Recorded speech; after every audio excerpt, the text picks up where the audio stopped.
and heading into our next panel. And the next panel, I'm so excited for several reasons. One, because it's such an important topic. It's about how do we become the unapologetic leader. And two, because it's two amazing Latinas that are rocking it, and they're very dear friends. Patricia, thank you so much for being here. Patricia Ramirez Pinckney is the Fractional Chief Strategy and Marketing Officer at RIMA Strategy and Marketing, guiding organizations with expertise in multicultural markets and strategic growth. Thank you so much for joining. And Sarah Aiosa, thank you as well, the Senior Vice President and President of Latin America at Merck, driving healthcare innovation and championing women and diverse leaders globally. Thank you both for joining us and for being here and showing that Latinas make it to the top. And we make it, loud and proud and not lose who we are along the way, because that's what happens with many of us, that we lose those the things that make us us because we assimilate, or we feel that we have to code switch to be accepted or to be valued in order to be able to hit those, break that glass ceiling and hit that next level. And in that process, we get lost, and in losing that part of ourselves, we also then lose the greatness that we bring and the value that we bring. But both of you have been able to make it, but I know that the path has been sometimes rocky.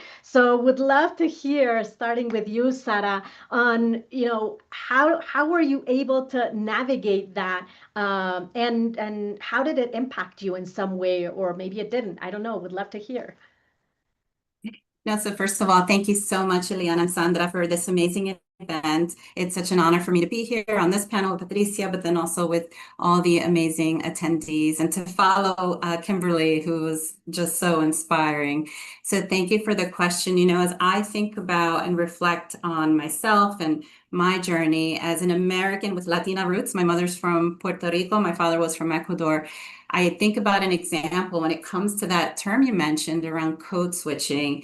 And I had the opportunity to lead our affiliate for Merck Pharmaceuticals in Sweden during the pandemic. And it was very interesting to have that opportunity to really try to navigate a completely different culture, and both the subtle and overt expectations around what I was expected to show up as a leader, right? And that made me reflect on, okay, there's a perception that Americans, we're always on, we're very direct, we have, a sense of urgency, and that's what I'd been socialized to. But it took me out of my comfort zone in the Swedish setting to really think about, okay, how do I adapt?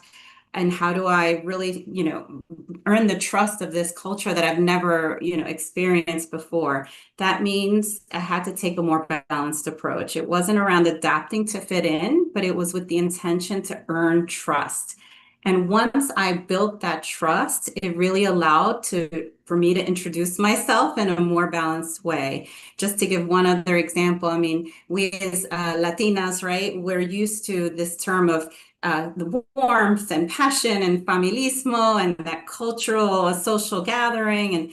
And so I thought, how could I bring that to this setting? And one example is that we introduced the concept of Thanksgiving, getting together, for example, in a social setting. For Latinos, we bring our pasteles, our tamales to Thanksgiving, or pizza. I know, Eliana, that's something that you do too, right? So we bring our own flavor to that. But that was an example where I could leverage this concept of familismo to bring myself more into an authentic space in that setting. So I grew so much as a leader, and I just wanted to share that story. Thank you. I love that. I love that. And Patricia, your journey has been, in a way, a little bit similar, but also different, because you've also been all over the place, but from a different perspective. How about you? Right. For me, Ileana, it was from day one, the moment that I stepped into living in the US. I'm a first generation Latina. And it was the first time that I noticed this need to code switch and adapt was when I had met my husband to be, and then at that time, and then I went to meet all his family, and I kissed everyone hello. Everyone in the room, 20 people, I kissed them. And then, people were laughing, but cute, nice. And then I realized, oh, I think I did something wrong, and I realized, well, I'm a little bit warmer than most of the people here, and they didn't understand what was going on, but it was great. And I think that when we step into another culture, we have an advantage. We feel the struggle because we think we have to be thinking about who we are and reading the room, but that gives us an advantage, and that is that it gives us we have to be present. We have to be present, and presence allows us to make better decisions, to come from a place of authenticity, to move according to the situation. And most people go in life with an automatic pilot because you know your culture, right? And that's something that I learned in Procter & Gamble early in my career.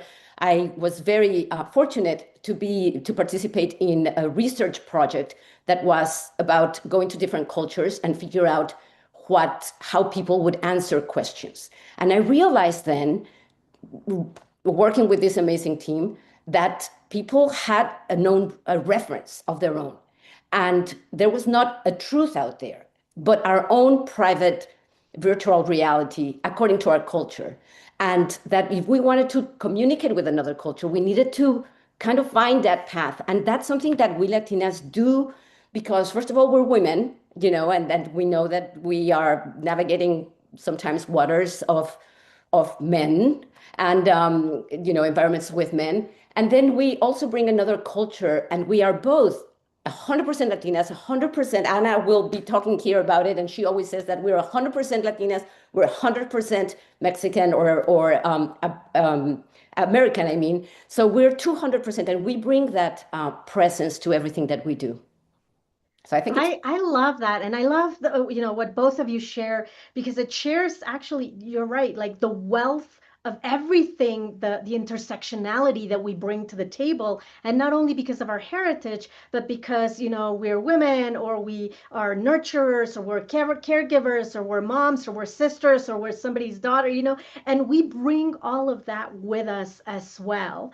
But that can also play against us, right? Especially as we grow in that corporate ladder, when we move from being the ones that execute, because we're amazing at executing because we juggle so many things, but when we move to those next level positions, for people to acknowledge that leader in us, to acknowledge that we have that capacity, that strategic, that envisioning, that those leadership, because executive presence and leadership presence has been defined, whether we like it or not, or accept it or not, through a very narrow, in many cases, often while male lens. That's what has been accepted as the way to show yourself once you get to those leadership positions.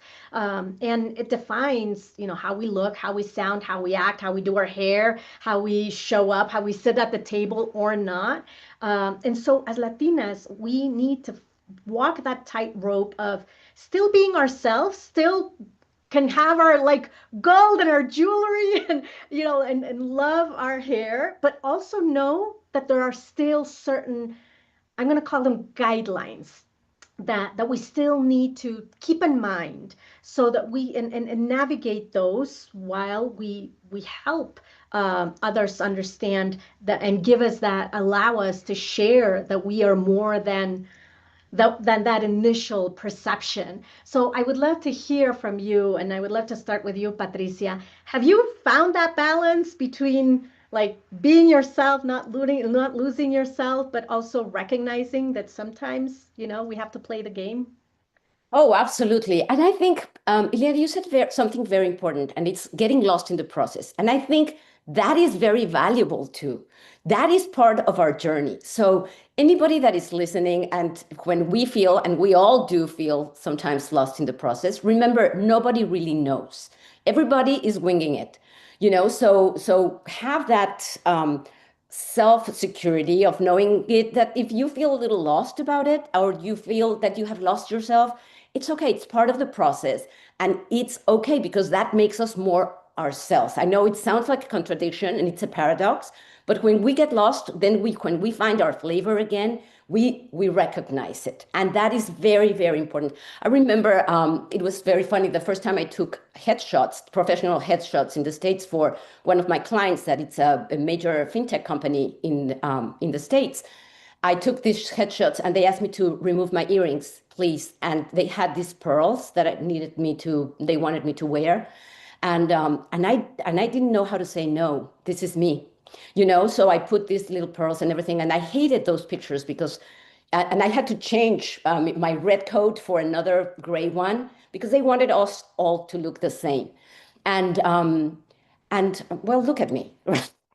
I mean, we have to navigate those places where we get lost, and then we find ourselves and they say, well, this is me. And of course, that's one of those places, for instance, that it was a good call for me to say, okay, yes, sure, give me the pearls, it's fine, right? Because I love my client, I wanted to be in tune with their branding, etc. That's fine. But then I can go back and being myself and navigating those things. And me wearing big earrings, I mean, I'm still a CMO, right? It's okay. And I think times are calling for us to be more of ourselves. And this owning the moment, I think it's fantastic what you're doing, because this is what we need to do. We need to own the moment and own ourselves without the fear of getting lost in the process. It's okay. Absolutely, absolutely. Sarah, how about you? No, it's great. And by the way, las aretas también aquí. But no, listen, it's a journey. I think it's clear we all share it. And as I reflect on my journey, and I think about all those times where I felt that pressure to tone myself down, right? My background, my warmth, my mannerisms. I felt that pressure because I thought that I had to fit into a specific textbook mold of what a leader should look like. But over time, I realized that I was struggling internally. I was muting what made me stronger. And it wasn't until I assumed this role as heading up Latin America that I had people challenge me. And actually, Liana was one, right? Lean into your Latinidad, lean into who you are, lean into your roots. You're going to connect more. And I found that to be true. So I've learned to do that without erasing myself. I think what Patricia said is spot on. You have to obviously tune into your environment and the context and choose when to own your moment. But I think that, we can do that in a way that is authentic for ourselves, that brings out our vibrancy, and it makes us stronger leaders.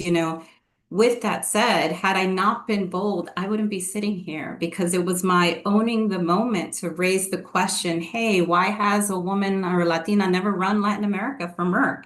And I'm not saying that I snapped my fingers and I came here, but that started a series of events that had I not been bold and owned that moment, I don't think I'd be sitting here today. So that's really what it comes down to is, embracing our authenticity. We focus a lot on building this culture of belonging. With everything going on in the world, we have to create that human connection and create these spaces where we can share our concerns and give voice to what we're thinking and doing, and leaning on our roots to do that.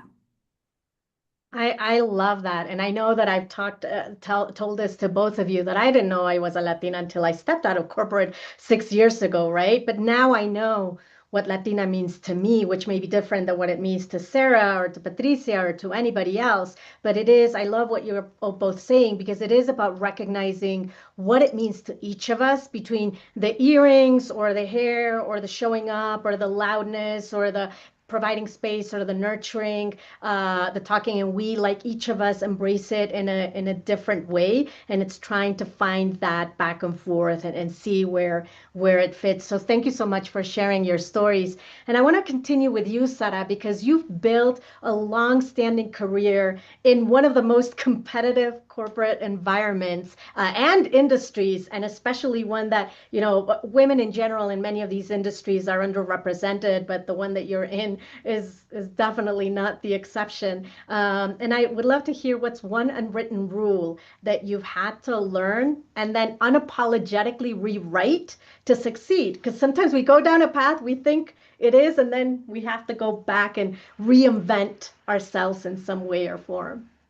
No, thank you. I think as one unwritten rule that I found, and I encountered even on a daily basis, is that we have to be perfectly packaged and composed in these roles as leaders.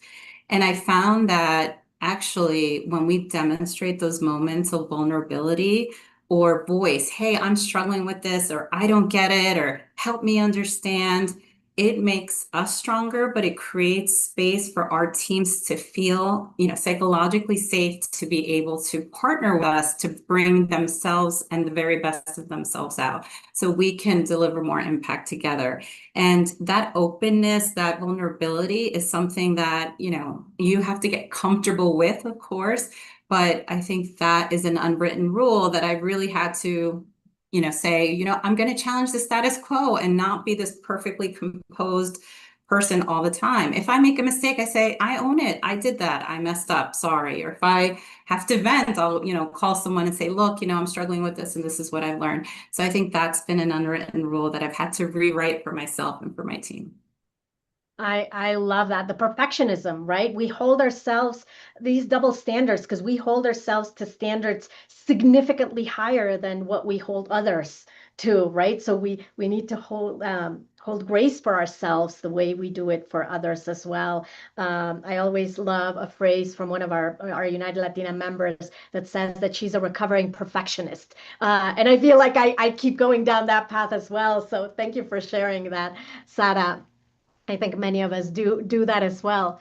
Patricia, as a consultant and fractional C-suite leader in multiple countries, industries, and sectors, you've walked into organizations where you may not fill the mold. And I know that we've chatted about it. How have you found a way to establish that credibility, especially pretty quickly? Because in those rules, it's like you don't have a lot of time to be able for people to look at you and to respect you in those roles, but still staying true to who you are.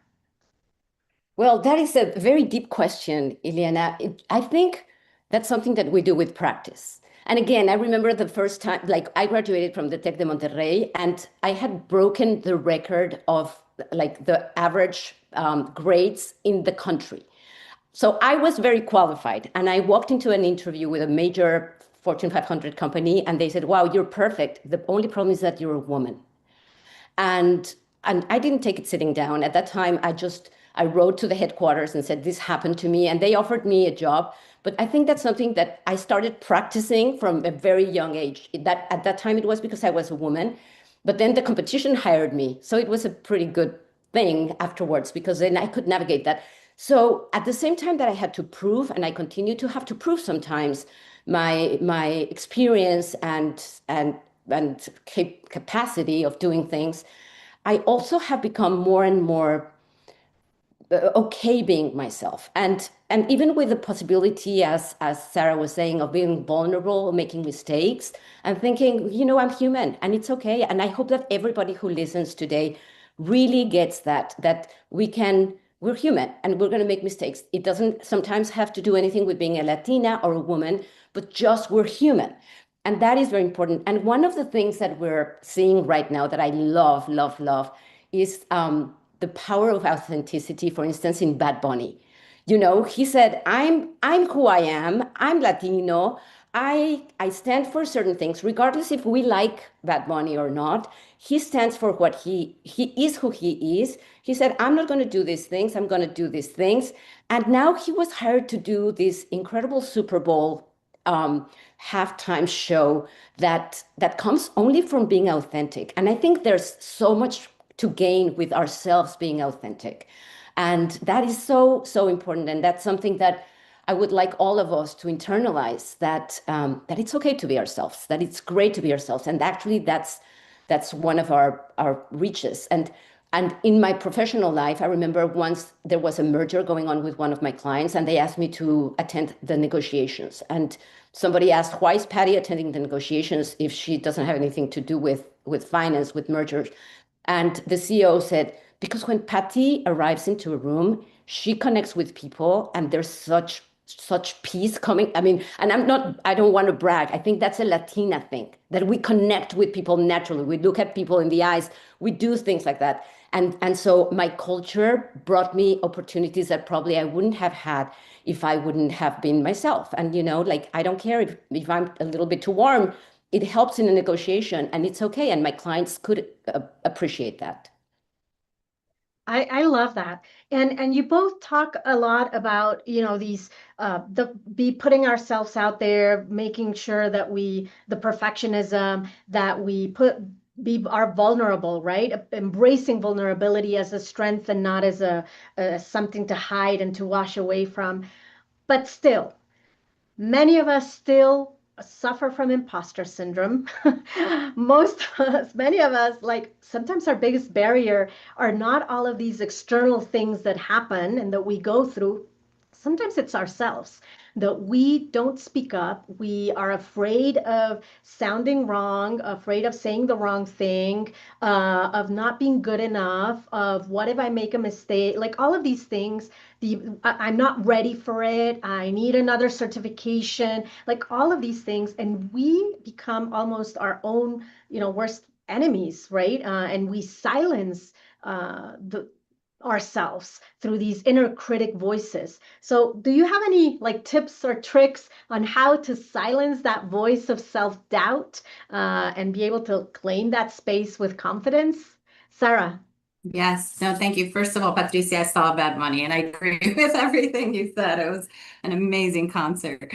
But I will say, look, all of us have those voices. It's that persistent whisper, sitting on your right shoulder or your left saying, do I deserve to be here? Do I deserve, all these questions. And what I have found that really works, so my advice is replay that narrative, right? Instead of saying, do I deserve to be here? Are they going to find me out? All these voices, how you silence them is to rewrite that narrative and say, no, actually, I am supposed to be here.